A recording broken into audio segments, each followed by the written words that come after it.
Madam Chair, I want to say thank you for inviting me to this conversation. I appreciate all of the time that you all are dedicating to this. And without further ado, I would like to move forward with the questions and conversation. Okay, so I speak quickly by nature, so hopefully I'll slow down sufficiently for this conversation. If not, give me a wave and I'll do my best. We are in a moment right now. You mentioned 14th Amendment and birthright citizenship, which is at the heart of really empowering communities of African descent in particular, and by extension, every other non-white community access to the full body politic in these United States. And there is a lot of concern right now about the ability to preserve democracy. We're seeing the dismantling of so many of the norms and the rules and an overstepping of boundaries, the likes of which many of us have never seen or envisioned, even those of us who are very familiar with Project 2025. However, even if we are successful at saving democracy, and I believe that we can be, even if we are able to save democracy, the legislative and the legal pillars that uphold integration are being bulldozed. And that is significant because we have seen the dismantling of integration and integrated America before with the violent end of Reconstruction, which came after the Civil War. And so with that, even if we were to save democracy, if we do so in a way that no longer allows space for racial justice, then we have really not put ourselves in a much better position than the one we find ourselves currently.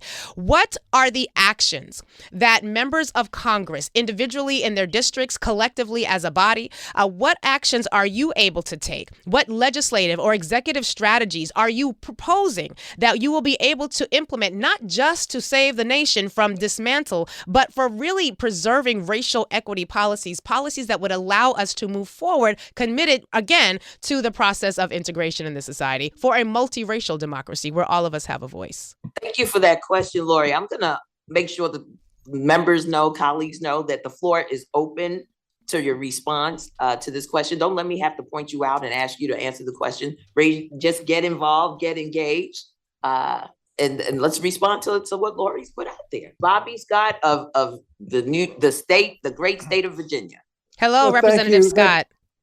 Hello, and how are you? I'm well, thank you. We have to recognize this is a Black History Month, and I think it's appropriate to think of history and where we are when people and politicians can prance around and attack DEI.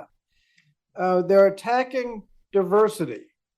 I mean, if you have a problem with diversity, what is your position on segregation? If you have a problem with inclusion, what is your position on discriminatory exclusion?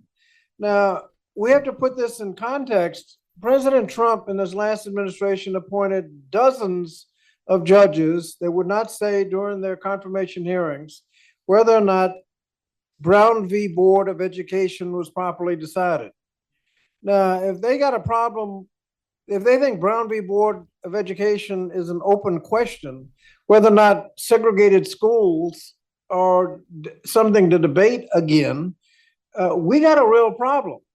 And we also have a problem is they don't seem to be embarrassed about it as they have been in the past. At Ku Klux Klan rallies, they wear masks and hoods because they're embarrassed. But in Charlottesville, they didn't bother to wear masks. They just come on out with it. And so when they come out against diversity, equity, I don't know how anybody can be against equity, and inclusion, we have a new form of discrimination that we haven't dealt with in the past. We haven't had people come out in favor of segregation in 60 years, where politicians would talk about that. And so we need to really be serious about what the strategy is. The civil rights strategy of civil disobedience before was when John Lewis got beaten on the Edmunds-Pettus Bridge, people were so embarrassed they passed the Voting Rights Act. They're not embarrassed anymore. That's right. And so it puts a new historical perspective on the moment we're in. And so we have to call these people and let them own what they are saying. If you're against DEI, then you're a segregationist. Yes. If you're not in favor of inclusion, you must be in favor of exclusion. I mean, that's discrimination. Now, the Supreme Court hadn't been helpful. That last case where somebody went to buy a cake from a baker and was discriminated against, the Supreme Court said, oh, wait a minute, the baker has a right to discriminate.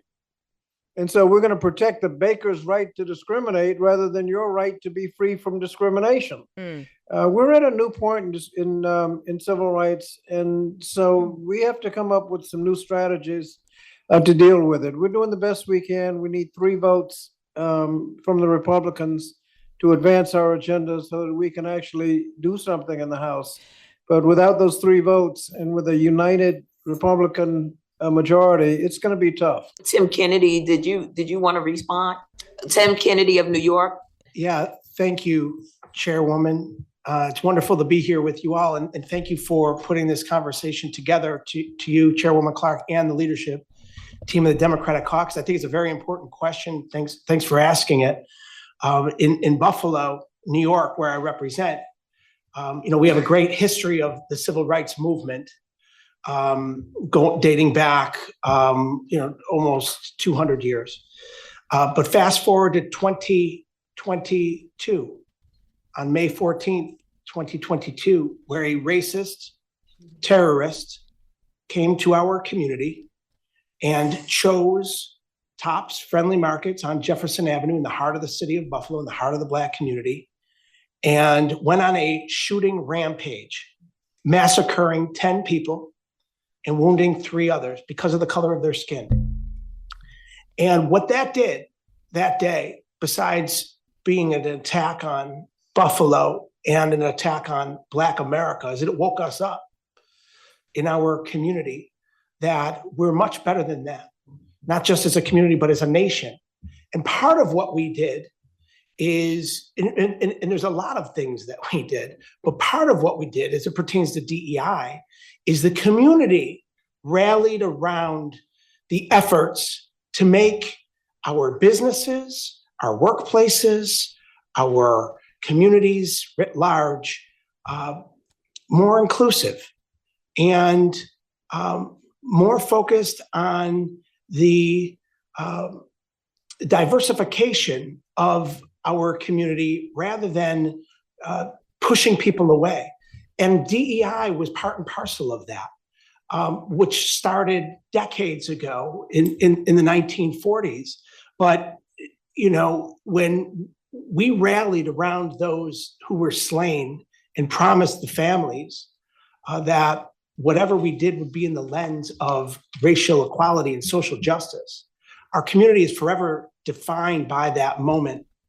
And DEI, diversification, equity, and inclusion of all aspects of society is a driving force still today, regardless of what's coming out of the White House in this administration. We have to continue to stay focused on it. It is strong policy. It is good policy. It works. We're stronger when we diversify and we make the world more equitable. And we all have a role to play. And I think when it comes down to what we can do about it, I think it's about what our communities across America can do about it. It's organizing, it's mobilizing, it's talking about it, and it's winning back the House majority next year. But it starts right now.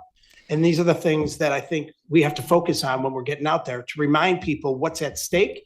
Because when the White House rolls back diversity, equity, and inclusion initiatives, they are trying to take us back, and in some cases are succeeding in taking us back decades in the movement. So I want to follow up there, and I thank you both for your responses. I'm reminded of Professor Derek Bell.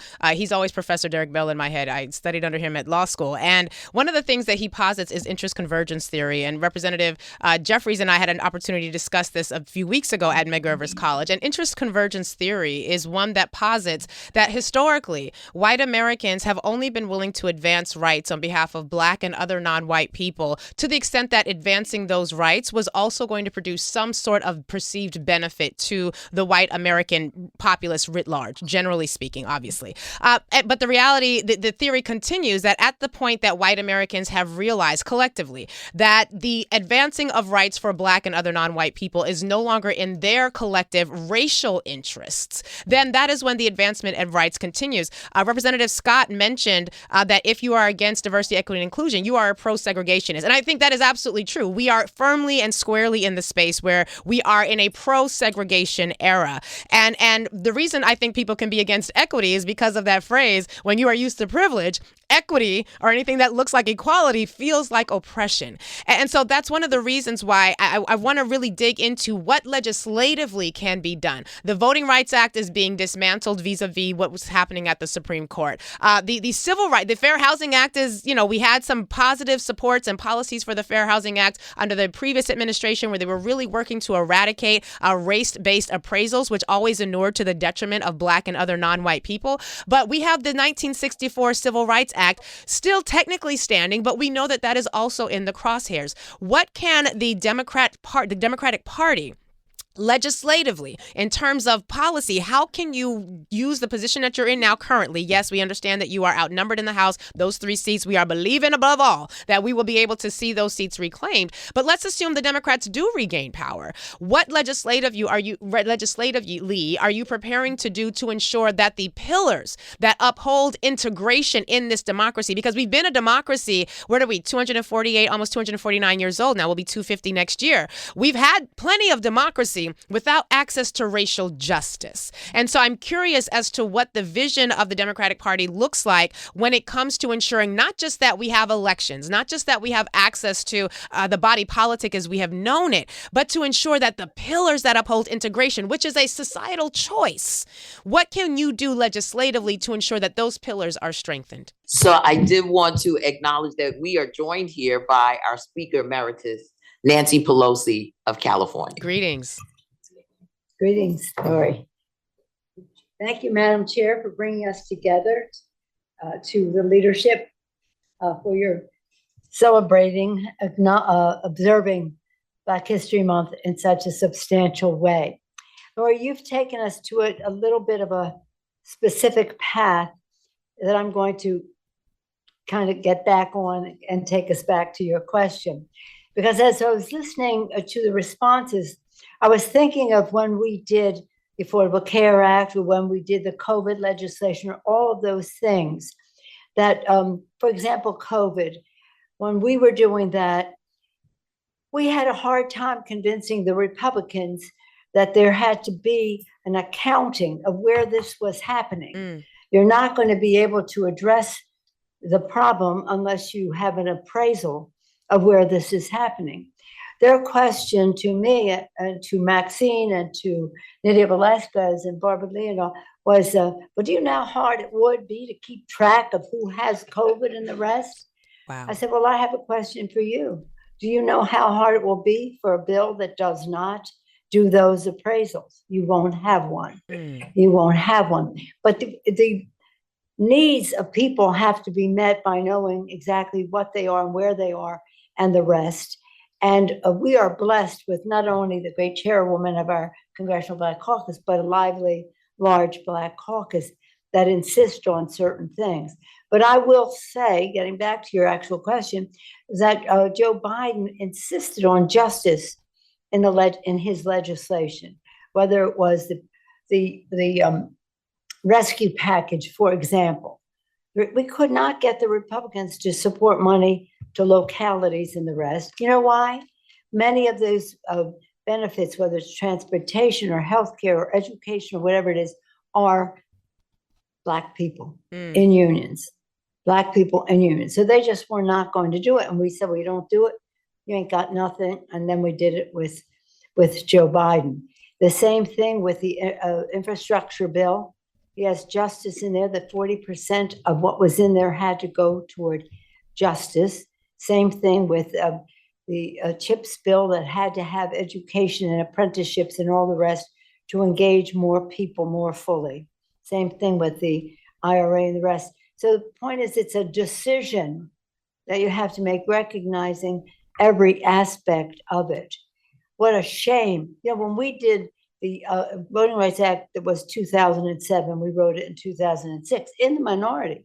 John Lewis and John Conyers and all the Black Caucus members in my office as minority, writing a bill that would become law, that we would walk down the steps of the Capitol with the Republican leadership in the Senate with almost a unanimous vote there, almost a unanimous vote in the House, signed by George Bush, that just a few years later, the Supreme Court said our criteria were stale. 3 years later, they were stale. So again, it has to be a decision in order for us to do what we need to do. And the decision is not superficial. It's very deep. It's very deep.